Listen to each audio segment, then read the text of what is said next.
There's nothing that changed my career more than moving to Atlanta. As soon as I moved to this beautiful place, my career took off.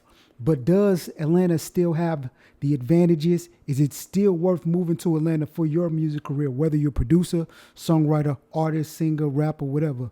Let's talk about it. Atlanta has no doubt been the mecca of music for the last 20 years, producing artists such as Usher, Future, Lil Baby, Outkast, the list goes on and on. I remember when I first came out here over 10 years ago, man, Atlanta was just filled with opportunities. One of my mentors owned one of the biggest studios out here called Hot Beats. This is where Waka did all this stuff. This is where Drake was discovered. This is where Wayne did a lot of his records. You had some of the biggest engineers and the biggest artists working out of their studios. It was a great way to network. Atlanta has such a rich music scene that I had several options when I came out here. It allowed me to become an artist. It allowed me to be a producer. It allowed me to evolve into an engineer. I was able to support all of the skill sets that I was able to develop and I already currently had just because Atlanta had the money. They had the scene. They had the support. But I'm not seeing the same things today. So one of the biggest things that Atlanta had going for it was over the last 20 years, Atlanta has had the cultural influence. There's no other sound that's affected the sound of the whole country like Atlanta. You've seen artists from LA, from New York, from Texas, from the Midwest, all emulate the sound that came out of Atlanta. I remember being in Hot Beats, and I remember a specific record that I walked into, Racks on Racks. This was the first time we've seen, and I remember the engineer Scott. He put auto-tune on Future's voice on that record. It was the first time that we had ever heard auto-tune on a trap record. It literally changed music forever. And this is one of the type of cultural influences because a lot of people use that sound for the last 10 years. Changed because it used to be in one area. For example, if you used to go to Midtown, it was literally more than 30 studios in one small area. Today it's changed because with the declining economy, we just don't see as many studios because there's not as much accessible cash and economic infrastructure to be able to support the music. Because I remember people going to the studio, producing a record and taking it directly to the strip club or to the club to really just premiere their record. But we don't have that as much today because one, people are just not going to clubs like that. And two, strip clubs are just on a decline. And three, people just don't care about rap music and hip hop as much as they used to because the sound has become very, very saturated. It was a lot of record labels that came here and set up, but now they're starting to leave and they're starting to consolidate. We know that the big boys and the big labels are still going to exist, the Warner Music, the Universal Music Groups, but they're starting to eat up the smaller labels. So with them eating up the smaller labels and then the A&Rs and the declining economy, there's not as many record labels hungry to get into the arts or either provide budgets for artists as they used to because a lot of labels are losing ground to streaming companies. The streaming companies really dictate what goes on at labels. So you have Spotify that just hit all-time highs. Its stock price just hit all-time highs. How does that affect Universal Music Group or Warner Music Group? Because these companies are now trying to provide streaming or subscription-based services of their own specifically for their artists, but it's a little bit too late. So we just don't have the labels here like we had back in the day. The thing that gave Atlanta the advantage is that we used to have a lot of industry events and festivals. Even though we still have our fair share of festivals, the industry events are starting to dwindle. You know, we have One Music Fest, we have Revolt World, we have Invest Fest that's kind of in the middle, A3C, that's not as big as it used to be. These were great grounds for people to network.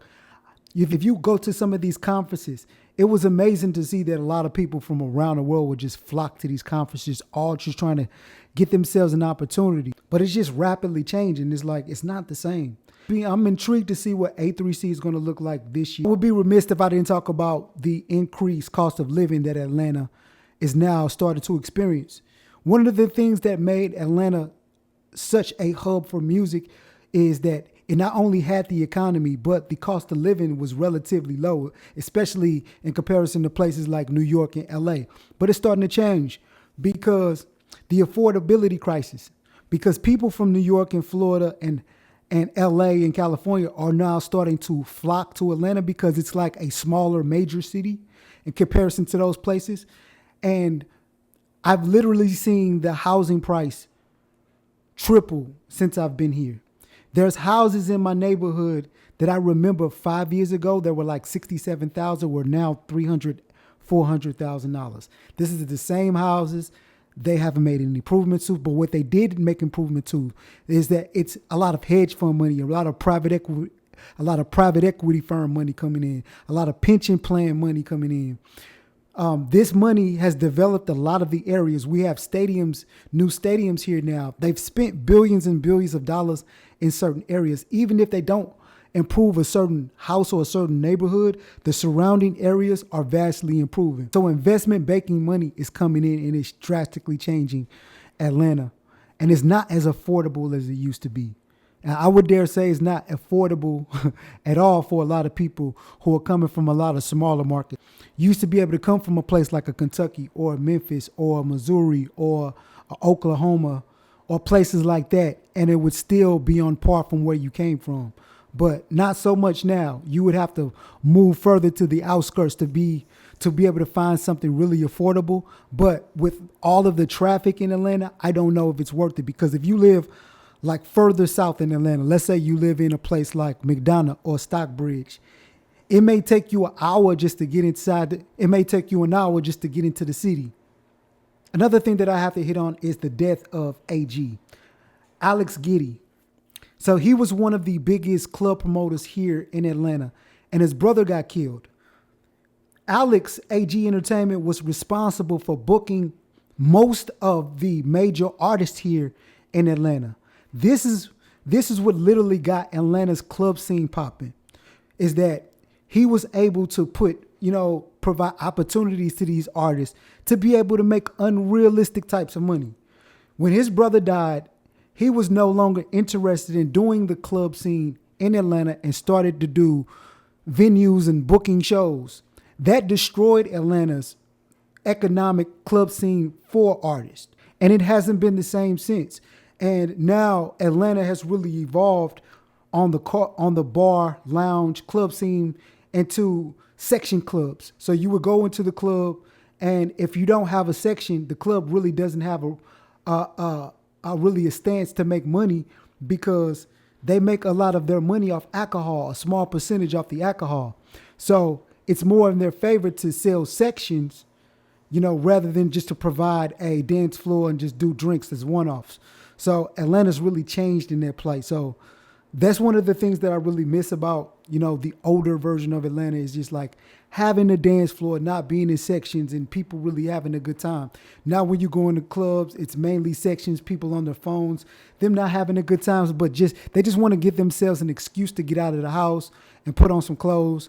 But it's really affected the music, because we're not seeing that clubs and bars and lounges are used to break music. I remember engineering for Rich Homie Quan, and when I first met him, he had such a buzz that he was just booking shows off the east side of Atlanta, getting $2,500, $3,000, $3,500 a show, and he was just only known on one side of town. One side of town was prevalent enough to provide him a living, and we just don't have that anymore. We don't see any major artists coming out of this place because there's no means to break them anymore. Can you still going to some kind of recognition here? Yeah, of course. But not to the extent where you could provide yourself a living, because there's no place that you can go to perform that people would be interested into paying. I remember Birthday Bash last year was super pathetic. Birthday Bash used to be one of those opportunities that if you were performing, it didn't matter who you were somebody. So if you got on the stage before a Future or a Thug, and it was really one of those events that brought millions of dollars into the city. And it's changed because, one, people don't listen to the radio anymore, and two, people don't care about those things anymore. Birthday Bash alone used to fill up a stadium, because that you were going to see the hottest artists all around the world, but primarily from Atlanta, come and put on for Atlanta. And last but not least, the oversaturation of sound. there's been a lot of innovation that's come out of Atlanta, but there's a lot of copycat. Atlanta, everybody wanted to sound like an Atlanta artist over the last 10 years, and it's died. Nobody wants to do that anymore. There's no money in that. There's no money in that sound. So people are changing. People are trying to find innovative ways to sound like their own authentic artists, and I love that. But we're not seeing the creativity come out of this place like we used to back in the day. And so I'm going to say Atlanta is no longer worth moving here like it used to. If you still want to come here and change your life and make connections, it can still be a very vibrant place. But it comes with a lot more risk because this is not the cheapest place in the world. You know, when I moved here, I remember my rent being like $750. You don't see no $750 rent in here anymore. Like rent is drastically changed here. Like I remember the first house I was about to buy here was like $30,000. That house was like 2,500 square feet. You don't see that anymore. There were no $30,000 houses, $40,000 houses here anymore. Even in, you know, the hood, there's not. You can find $400,000 crack houses out here. The houses that haven't been worked on in 20 years, and they're still high priced. So guys, what do you think? Do you think that Atlanta is still a beautiful place? Do you think Atlanta is still worth it to come here and move to have a music career?